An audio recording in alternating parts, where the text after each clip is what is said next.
Aujourd'hui on se retrouve pour un truc qui est un peu rare sur ma chaîne, c'est un book haul, donc je vais vous montrer les livres que j'ai reçus de novembre jusqu'à là, hyper récemment. Si vous suivez un peu mes vidéos, vous savez que c'est pas que j'aime pas les book hauls, mais c'est juste que vraiment ma consommation de livres a méga changé comparé à il y a quelques années.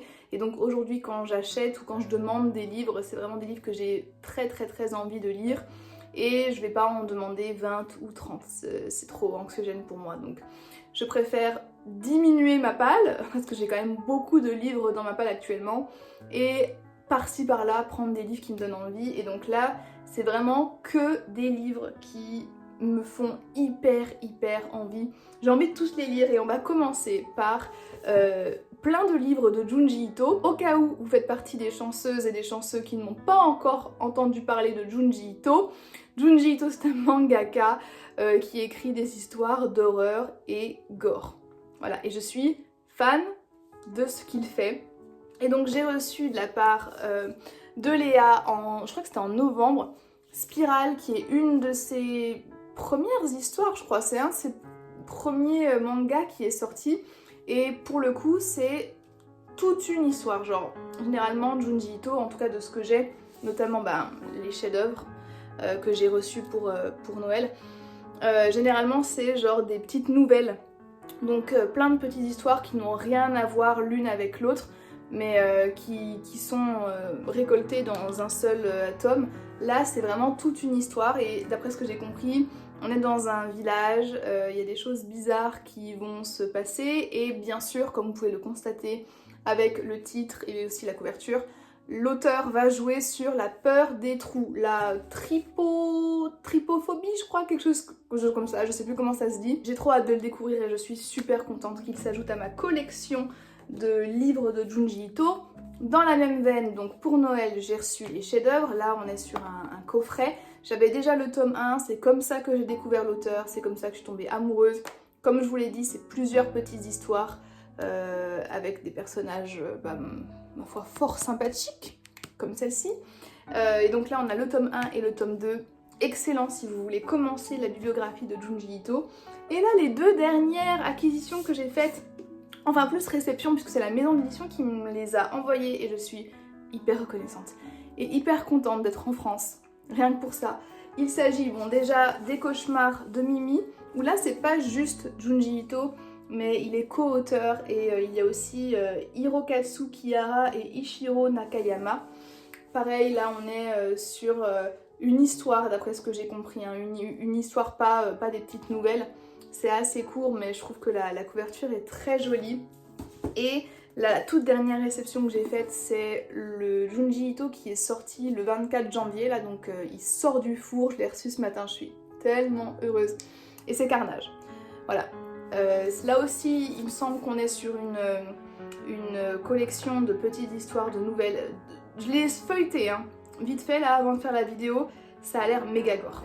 Vraiment, mais moi plus c'est gore plus j'adore, hein. Enfin, regardez un petit peu à quel point c'est sombre, à quel point... Mais en fait je trouve que la limite entre faire peur et vraiment traumatiser n'est jamais franchie avec Junji Ito, c'est-à-dire que c'est des histoires oui qui vont me faire peur mais ça va pas me marquer, enfin il y a des histoires qui vont me marquer mais pas en mal, en mode je vais en faire des cauchemars la nuit si jamais ça vous effraie. Moi je trouve que c'est largement supportable. Après je suis une grande consommatrice de contenu d'horreur, donc je dirais que ça va, mais ouais, non, je vous le conseille à 100%, il est incroyable. Qu'est-ce que je vais vous montrer ensuite? Ah bah écoutez, je me suis racheté Les Fiancés de l'hiver de Christelle Dabos. Est-ce que j'ai besoin de vous le présenter? Je pense pas. J'avais le tome 1 en grand format il y a des années, je l'ai prêté et je l'ai jamais récupéré. Et en fait, le tome 2 est juste là dans ma palle. Attendez. Oui, il est là. Il est juste là le tome 2 et je l'ai jamais lu, ça fait 1000 ans que je l'ai. Et j'avais envie de me remettre à lire la saga, mais j'avais envie d'une immersion vraiment intégrale. Et en plus, merci beaucoup parce que dans la dernière vidéo, j'ai parlé du fait que ça faisait partie de ma pile à lire, que cette saga faisait partie de ma pile à lire de 2024. Et beaucoup d'entre vous m'ont rassurée concernant le fait que non, la fin n'était pas pour Axe. Et que oui, je pouvais me lancer dans la saga parce que moi j'avais entendu vraiment des mauvais retours sur le 4e tome. Donc ça me va, voilà, si j'ai cru comprendre. En fait, vous m'avez pas spoilé, mais il y a des commentaires qui étaient genre légèrement spoilants, à la limite du spoilant, mais j'ai compris. Vous inquiétez pas, j'ai compris pourquoi est-ce que certaines personnes avaient été insatisfaites de la fin. Je crois avoir compris. Donc moi ça me dérange pas, si c'est vraiment ce que je pense, ça me dérange pas. Donc là on est encore dans la saison, on est en hiver. J'ai envie de lire la saga, vous m'avez donné envie de la lire, donc c'est pour ça que je l'ai racheté en format poche qui, soyons très honnêtes, ne vaut pas le grand format, qui est très beau. Je me suis aussi acheté en décembre, alors ça m'est venu comme ça, hein, vraiment. Je me suis acheté Mémoire de la forêt de Michael Brun-Arnaud, donc là c'est le tome 1, Les souvenirs de Ferdinand Taupe. Alors en fait j'ai vu le tome 3, j'ai vu la couverture du tome 3 tourner sur les réseaux. Et j'ai vu ça il y a un mois. Et j'avais envie d'un truc cocooning à lire, d'un truc vraiment doux, simple, réconfortant à ce moment-là. Et quand j'ai compris que la couverture que je voyais c'était le tome 3, je me suis dit bah merde, est-ce que je peux les lire séparément ou non? Je vous ai demandé sur Instagram, vous m'avez dit que c'était mieux de lire toute la saga. Je me suis dit bon, c'est quoi, pourquoi pas, même si c'est pas la saison, parce que là du coup ça se passe en été. Je crois que chaque tome a une saison, ce qui est juste incroyable.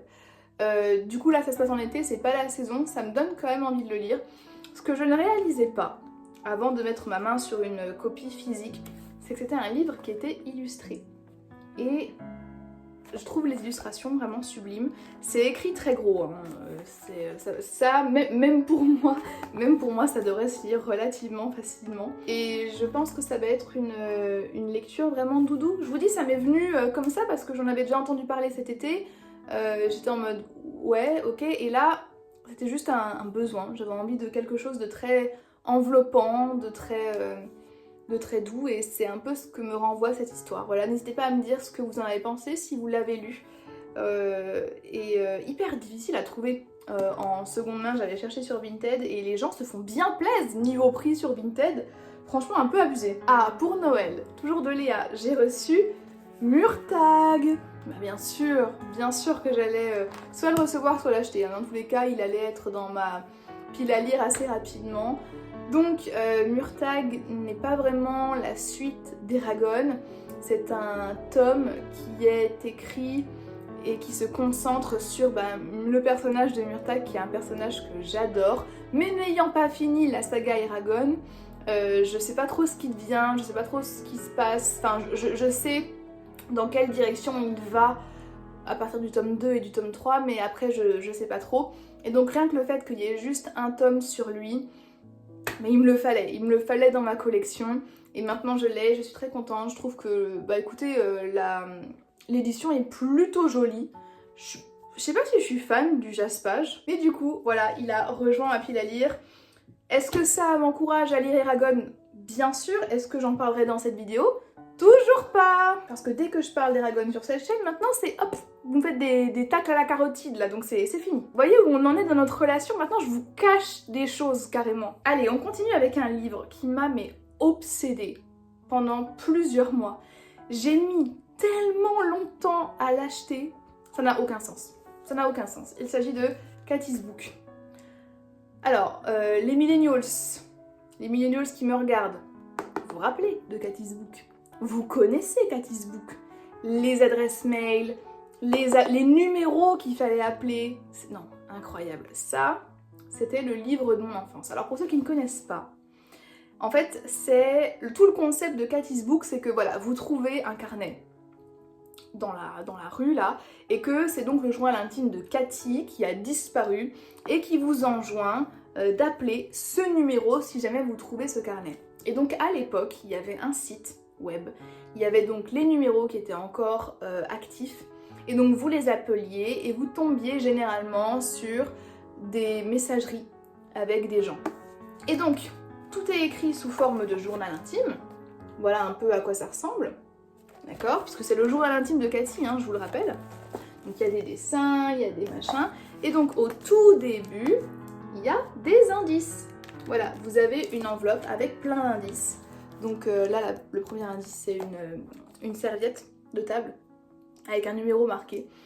Et donc, au fur et à mesure que vous découvrez l'histoire, que vous lisez l'histoire, vous pouvez essayer aussi de comprendre ce qui est arrivé à Cathy en appelant les numéros, en épluchant un petit peu les indices. Pourquoi j'étais obsédée par ce livre? Parce que je l'ai jamais fini quand j'étais ado.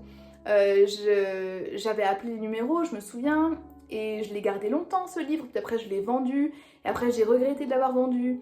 Et donc il m'a fallu un petit moment avant de le re-acheter, je l'ai trouvé sur Vinted pour une bouchée de pain, hein, vous le trouvez à 1€. Et malheureusement aujourd'hui je crois que les numéros sont plus valides, donc je vais essayer d'en rappeler quelques-uns pour voir. Donc l'expérience va être très très différente, et surtout des années après en fait, putain, genre peut-être 15 ans après, 12 ans après avoir lu ce livre initialement. Je pense que l'expérience va être différente, mais je suis très contente de l'avoir acheté. Et par contre hyper vénère, et dans l'incompréhension de pourquoi est-ce qu'on ne fait plus ce genre de livre aujourd'hui. Ou alors j'ai des œillères, et je l'ai pas vu passer. Mais si vous connaissez un livre qui a un peu un système similaire avec bah voilà, tout un système d'appels, d'indices, etc. Parce que ça, je trouve que c'est incroyable le travail qui a été fait autour de ce livre. N'hésitez pas à me partager ça dans les commentaires, parce que les millennials ont besoin de ça en 2024, je vous le dis. Donnez-moi une maison, un chien, un époux, je n'en veux pas. Je veux un Cathy's Book version 2024, s'il vous plaît. Le dernier livre que je vais vous montrer aujourd'hui, il s'agit de Mexican Gothic. Alors, je pense que vous l'avez remarqué, là, dans ce book haul, je n'ai pas une seule fois parlé de quatrième de couverture ou de synopsis. Parce que, tout simplement, je ne les lis pas. Voilà, je vais être très honnête avec vous, ça m'ennuie. Et j'ai un trouble de l'attention qui fait que, c'est bizarre, mais lire des quatrièmes de couverture, c'est trop pour moi. Genre, il faut vraiment qu'elles soient hyper condensées, donc je ne les lis pas. Alors, autant vous dire que cette quatrième de couverture-là, je ne l'ai pas lue non plus, mais Mexican Gothic, je sais plus où je l'ai vu passer pour la première fois, pas sur les chaînes françaises, je sais plus, mais je l'avais vu passer, je trouvais la couverture très jolie. Après, pour être 100% honnête avec vous, tout ce qui est culture d'Amérique du Sud, alors moi je m'en tape, mais c'est violent. C'est pas des cultures qui m'intéressent dans le sens où, très très bien, genre vraiment super cool, mais c'est pas quelque chose qui m'attire, j'ai pas particulièrement envie de voyager là-bas, enfin voilà, et le Mexique bah, en fait partie, voilà. Mais j'ai vu sur la chaîne de Margot Liseuse, qui l'a lu là je crois en automne, qu'apparemment elle avait beaucoup aimé. Il est vendu comme un mélange de Lovecraft et des sœurs Brontë, et donc on est sur une écriture très gothique avec une femme qui va arriver, je crois, dans un énorme manoir où il va se passer des choses très étranges, où elle va être un petit peu en danger, et voilà, un peu à la Brontë en fait. Et du coup, je trouve que le livre s'est bien vendu, je trouve que la couverture est jolie, et en plus, voilà, Margot Liseuse l'a approuvé, donc je me suis dit c'est l'occasion de lire quelque chose qu'elle a aimé, parce que c'est vrai qu'on n'a pas du tout les mêmes lectures, elle et moi, et je me suis dit tiens, ce serait marrant de voir s'il me plaît autant qu'à elle. Et aussi, je me suis dit, parce que clairement là c'est pas la saison, vous voyez, pour le gothique ce serait plus Halloween, tout ça, mais je me suis dit moi c'est tellement mon esthétique. Tout ce qui est Dark Academia, Grand Manoir, Lovecraft, Edgar Allan Poe, tout ça, c'est mon univers, mais à l'année, peu importe la saison, peu importe la température, que ce serait une bonne manière de faire perdurer justement cette saison, même si techniquement c'est pas le moment. Donc je pense que je vais pas tarder à le lire, je m'attendais pas à ce qu'il soit aussi court, tant mieux! À pas se plaindre, on se plaint pas de ce genre de choses ici. Moi ça me va très bien, hein. Il fait même pas 300 pages, nickel. Bon, moi je l'ai choisi en anglais, je l'ai aussi commandé sur Vinted. Il a été traduit si jamais ça vous intéresse. Vous en entendrez parler je pense dans pas trop longtemps. En même temps je dis ça pour tous les livres, donc ne me croyez pas. Voilà, je suis pas une femme de parole, je pense que ça on l'a bien compris. Ne vous fiez pas à moi, j'ai envie de le lire, de toute façon j'ai tous envie de les lire rapidement. Est-ce que vous le verrez rapidement sur ma chaîne? Ça c'est une question à laquelle je n'ai bien évidemment pas la réponse. Mais avouez qu'il est sympa, et si vous l'avez lu, n'hésitez pas à me dire ce que vous en avez pensé, comme d'habitude. Et c'est tout pour mon petit book haul. On a combien de livres là? 1, 2, 3, 4, 5, 6, 7, 8, 9... Ouais, c'est les petits book hauls là que vous allez voir sur ma chaîne. Je pense que ça vous dérange pas. Mais regardez, là on est déjà à 17 minutes, c'est bon. C'est suffisant, 17 minutes de moi qui vous parle de livre, je pense que c'est bien. Voilà, une fois par semaine, 17 minutes, c'est suffisant, c'est bien. N'hésitez pas à me dire si vous avez fait des acquisitions récemment. Qu'est-ce que vous avez reçu pour Noël? Qu'est-ce que vous avez demandé pour Noël? Moi, j'avais rien demandé, mais j'ai quand même eu. Ça, c'est une très bonne chose aussi. J'espère que vous avez apprécié cette vidéo. Merci, comme toujours, de me soutenir en regardant, en likant, en commentant et en me suivant sur ma chaîne. Je le répète parce que je le pense réellement, mais tout ça, ça me va sincèrement droit au cœur. Et donc voilà, un grand merci pour ça. Moi, je vais vous dire à très bientôt dans une prochaine vidéo. Bye bye.